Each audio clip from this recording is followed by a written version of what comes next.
मंत्री धनंजय मुंडे यांना न्यायालयाकडून आता कारणे दाखवा नोटीस पाठवण्यात आली। उमेदवारी अर्ज भरताना खरी माहिती लपवल्याचा आरोप आहे। धनंजय मुंडे यांना न्यायालयाची कारणे दाखवा नोटीस पाठवण्यात आली आहे।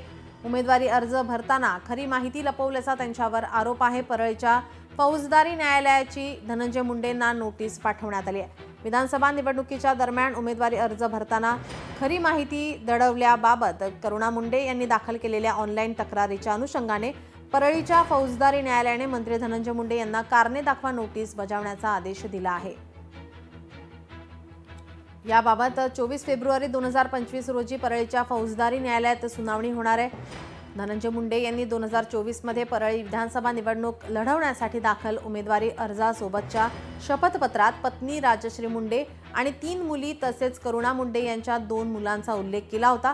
परंतु करुणा मुंडे यांच्या नावावरील मिळकतीबाबत कुठलाही उल्लेख केला नव्हता। त्यांनी वरील खरी माहिती दडवल्याबाबत करुणा मुंडे यांनी बीड येथून परळीच्या फौजदारी न्यायालयात ऑनलाईन तक्रार केली होती। तक्रारीची मूळ कागदपत्र 5 फेब्रुवारी रोजी न्यायालयासमोर दाखल केली। त्यावरूनच आता न्यायालयाने वरील प्रमाणे आदेश दिले आहेत। मंत्री धनंजय मुंडे यांना आता नोटीस पाठवण्यात आली। उमेदवारी अर्ज भरताना खरी माहिती लपवल्याचा आता या ठिकाणी आरोप होतोय। त्यांना या संदर्भात नोटीस पाठवण्यात आलेली आहे। कारणे दाखवा नोटीस पाठवण्यात आली आहे।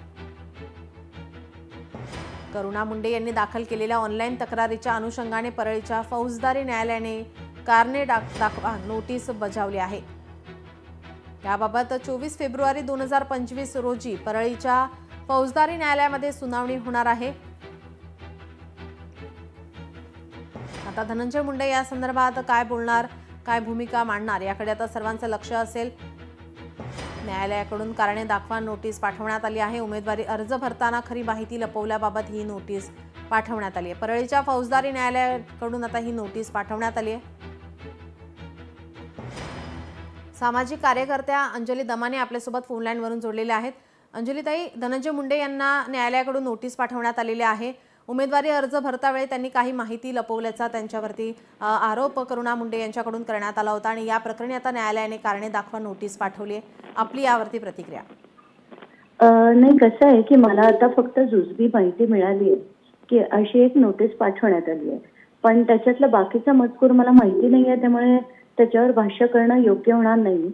आणि त्यात त्या करुणा मुंडे आणि त्यांच्यातलं जे वाद आहे ते आपण बाजूला ठेवून त्यांच्या ॲफिडेव्हिट मध्ये इतर अनेक माहिती त्यांनी घातली नाहीये। त्यांची आणि त्यांच्या मिसेसच्या कंपन्यांमधले पण त्याच्यापैकी फक्त एक व्यंकटेश्वराची माहिती त्यांनी दिली आहे। बाकी टर्टल लॉजिस्टिक्स वगैरे या सगळ्या कंपन्यांची माहिती त्यांनी दिलेली नाही आहे। त्यामुळे या प्रकरणात सुद्धा मी इंटरव्हेन्शन ॲप्लिकेशन फाईल करून ही माहिती देखील कोर्टापुढे घालणार आहे। जी धन्यवाद अंजलीताई आपण दिलेल्या प्रतिक्रियेसाठी। धनंजय मुंडे यांना न्यायालयाची कारणे दाखवा नोटीस